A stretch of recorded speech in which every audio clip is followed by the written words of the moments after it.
હે માં, હું તારા શરણમાં છું, હું દીન છું, હું આર્ત છું. હવે મારા તમામ પ્રકારના સંસારના વિઘ્નો હરવા એ તારા હાથની વાત છે. એટલે ચાલીસાનું એટલું મહત્વ છે કે તમે આખો ચંડીપાઠ કદાચ ન કરી શકતા હો તો તમે ચંડીપાઠના ફક્ત એમાં સપ્ત શ્લોકી દુર્ગા આવે છે, સપ્ત શ્લોકનો પાઠ કરવો જોઈએ.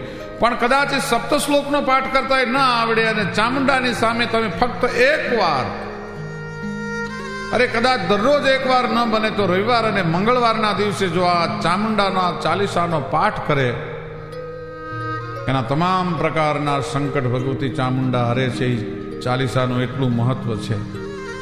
અમે આ અગાઉ જે મેં વર્ણન કર્યું, અસુરોનો સંહાર કરવા વાળી, ચંડ અને મુંડને મારવા વાળી, એ માતાજીના વીરરસનું વર્ણન આ ચામુંડા ચાલીસામાં કરવામાં આવ્યું છે.